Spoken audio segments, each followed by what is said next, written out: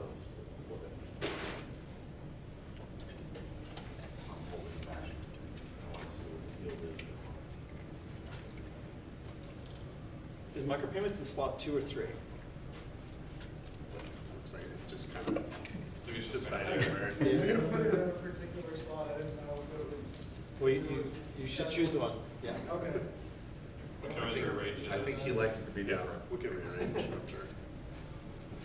Based on interest, we will have a little more room here and there than Yeah. the other info.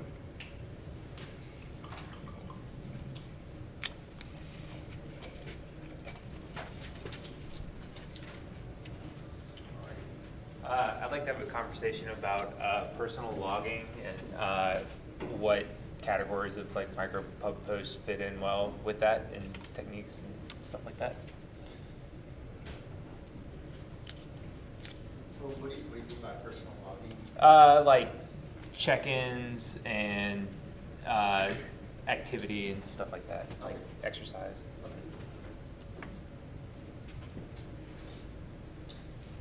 So I work on a project called the DAT protocol, which is like a peer-to-peer website system. And I was asked if I'd be interested in talking about that. So the session I'm proposing is peer-to-peer websites with the DAT protocol. And just be telling you all what it is and how it works and all that. So, Sorry, what's the name of the protocol again? the DAT protocol, D-A-T. This is my first ever IndieWebCamp. I have no idea what any of this stuff is, so if anyone wants to teach me how to add Instagram, Twitter to websites and things. We should do that one earlier. Yay. That's a good like. Oh, I you think like lots of up people- high? Yeah, up high. Okay. Yeah. Nice.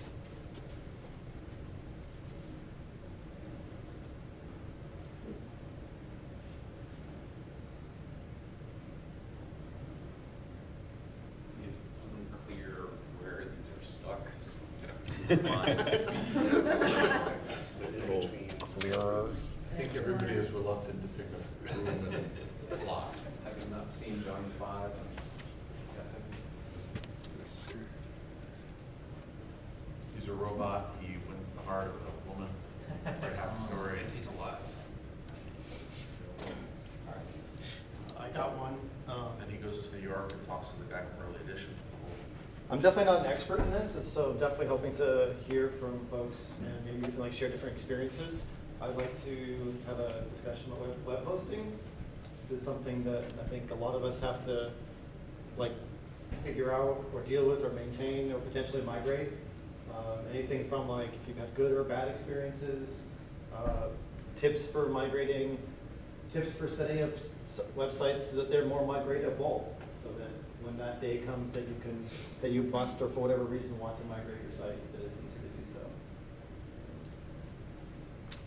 That might make a good like follow up after your session. Maybe.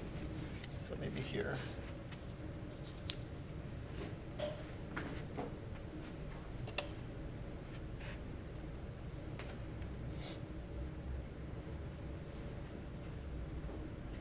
Is there any interest in like an introduction to microformats session? Yes. Yeah, I think that'd be great. How about Sounds make like you Aaron volunteer. build something But, in 45 yeah, it minutes? was. I love those. What are microformats? What haven't you built in one of those sessions? Microformats are small bits of HTML. You basically add like a class attribute to HTML and you can make things machine readable. And a lot of the tools that we use rely on that, like micropub, pieces of microformats, syntax, web mentions. We usually parse microformats. That gives me an idea. Borrow the other. What color do I want for the sessions? Green or orange? Just say it. I'm gonna hide it. Little markers. So I'm interested in link rot, data rot, and archiving.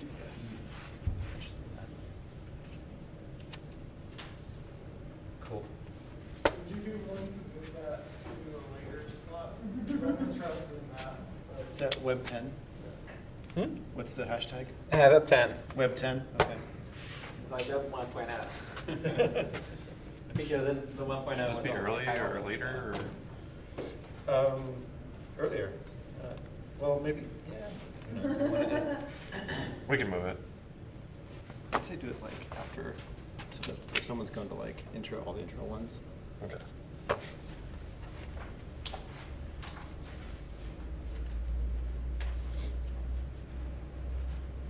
Are you, I don't want to cut them off. Hey, go ahead. Well, I want to try something a little different. You and your H card, sharing your identity with other people. Is that something we need separate from the microformat session? Or do you Well, think you would microformats better- is more of an intro. This is more of a conceptual idea. But I will put it at the very end, and it could always drop off later. Let's say right there. My inspiration is Martine and his 50 million pieces of his H card, specifically what the microformats are.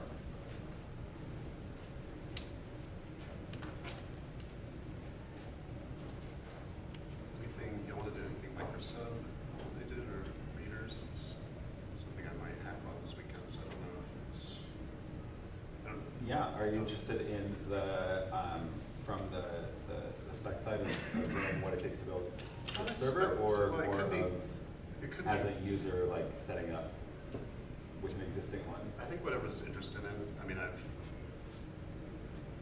think I'm probably good either way. I mean, you know what I mean? Just having a session might have some other questions and discussion come up, but I don't know if there's enough interest in just I think the API side or not. It's a good question. Who would be interested in me sharing how to set up an experience like I showed with like existing tools that are out there? Anybody curious about that? Like, I'd be interested in like the reading, like how it works from a reading standpoint, and then how to set it up to reply to different silos or whatever, however it works. okay. That seems an exciting that.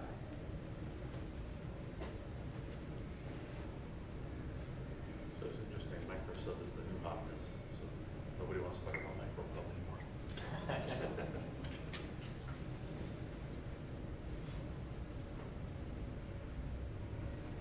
That's good, because we need more Microsoft implementations. Got ready to micropub.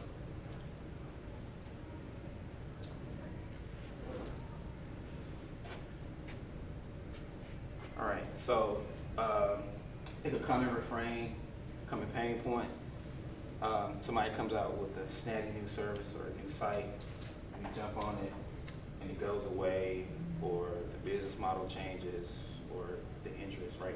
Basically, the social, the contract, right, changes between the provider and the users. And so, you know, we go back and forth between open and closed approaches or whatever. And I've really just gotten to the point where every time I see a new service, I've just gotten tired. Like first it was just hard to get normal people, non-techie people to adopt it, and then it goes away or you can't move stuff around. So I'm just really thinking about, on the one hand, sustainability, but then, you know, just thinking about like these new services, they're pop cultures. And there's a lot of energy in them, right? But we want stuff to last.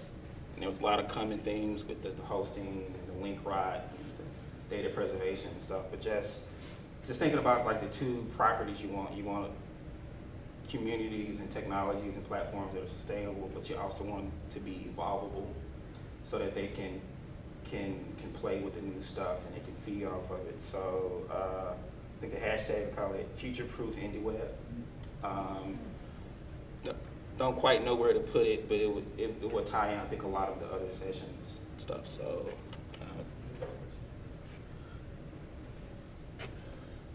I have to make choices. So I'll put it here. I'm willing to move it around or whatever, but that's what I was thinking about. Okay, so this will be the getting started with readers, and I'll walk through like everything, setting up that whole experience, including publishing the replies on your site and things like that. So do a sort of basic intro on that. It's hashtag readers. And I feel like, well, I'll put it at the end since there's only one other one right there right now.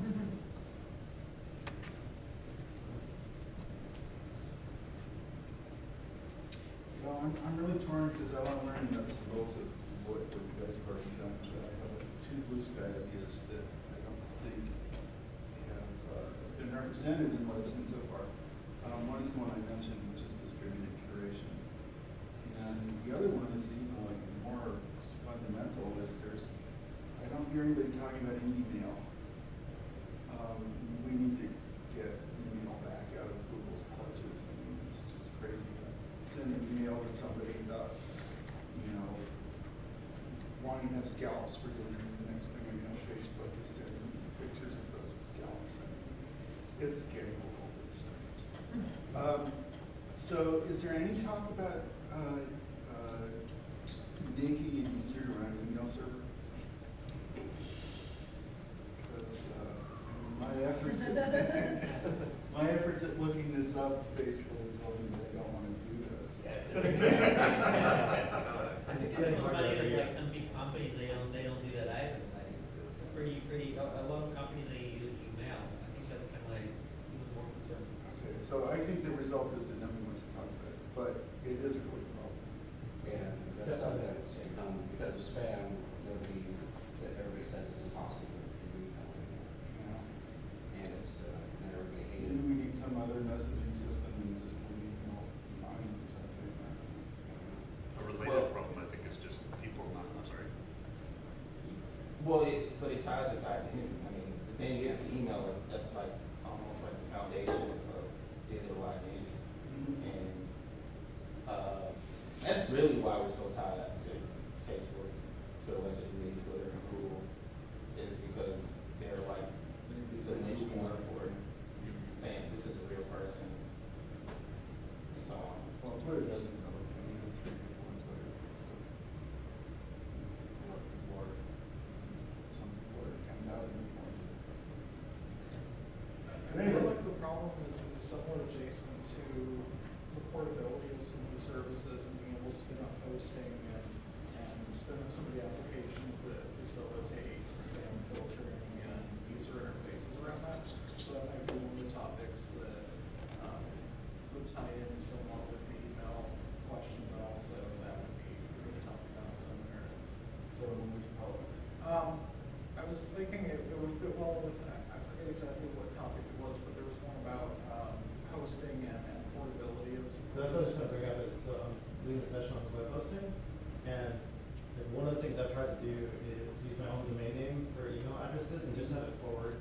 Like I use Gmail as my UI as well as storage, but I don't give the Gmail address to people because I don't want that to be identity. So if you want to talk about that, definitely like porting your mail aliases is. Well, I know how to do that, but it's still all passing through the AI. And these AIs are very scary. And another angle is maybe like what you're talking about, the future-proofing IndieWeb. Like if you're trying to get away from email, like what are the like the IndieWeb alternatives that you could use instead? So how that about, might be worth like a blue sky discussion there. okay, so I'm going to call it an email, just for hashtag, but it might not be an email protocol at all. How about Sure. that? It's just like a blue sky session. Yep. We don't know where it's going to go. Sounds kind of like dark skies, but I think that was an underrated television.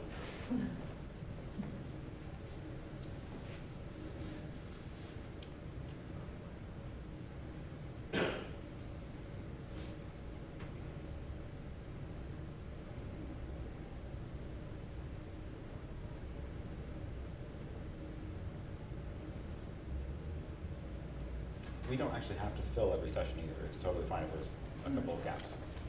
What time is lunch? We were thinking maybe 1 or so.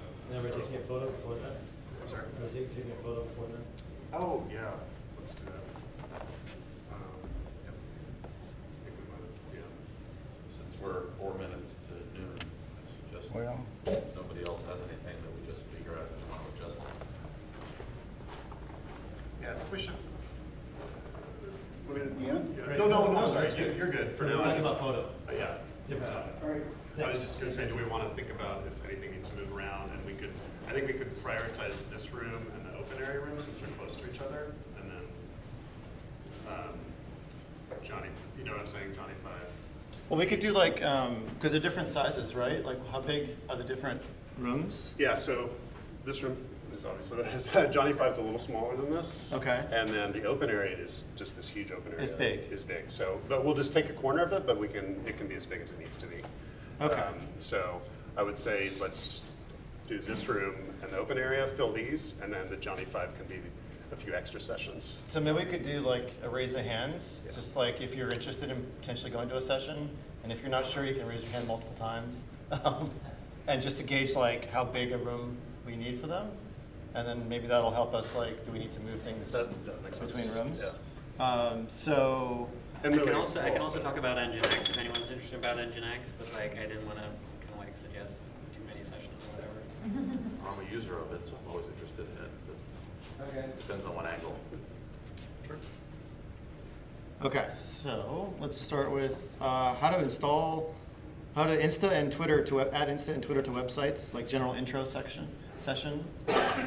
Raina's leaving. Okay.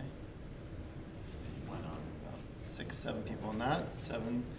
Beyond Gmail, IndieMail. Who's interested in that? Let's see, about 4, 5, 6 people. Okay. And P2P websites with that. Those are also pretty sizable. So those are all pretty equal size. I mean, I think. A lot of us are in all three. Yeah. Oh, yeah. So you're going to have to decide. Okay. Location data sources. Got 3. Web hosting and migration.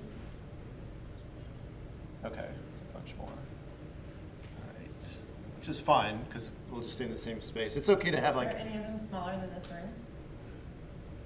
Are any of the rooms smaller in this room? I think The Johnny Five. I'd like to fit all of us. Yeah. I think we'll all fit no matter where, but. Micro formats. Okay. 6 people. Personal logging. But I'm also really interested in micro format, so I'd like to not conflict my own thing. And micro payments. Got 3 people in micro payments. So he's saying he We wants could to do maybe micro formats and to the next slide. could we do personal logging Is there a and conflict of micro formats and not? I can't read forward. What's the first one for? Link rot.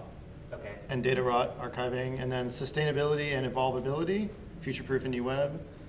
We're thinking about moving micro formats to 4. Or 2. Which either works for me. Same would be, I'd be okay moving to 4 and keeping yours at 3 or vice versa. Okay, Oh. so which one is yours? You said Stephen? Personal logging. Okay. What about micro formats before personal logging? Because maybe you want to know about how to mark things up for personal logging. There. There you go. Moved.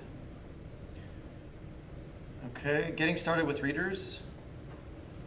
That's a lot of people in here. That makes sense. And you and your H card. We've got a handful of people. That seems perfect for Johnny Five. Yeah. What's 4? What's in? The problem is I want 4 is simultaneously link be rot, able data to rot, define. archiving. Okay. I'm definitely interested in that. Sustainability, evolvability, future-proof IndieWeb. Also is interested in that, which those seem a little bit related, honestly. Do you want to combine them, you guys? Okay, let's do that. I think that's an excellent topic to do. Is there any way to move the 2 at 5? Because I have a conflict. I'd like to read and talk about my identity. And then the last one was personal logging in slot 4.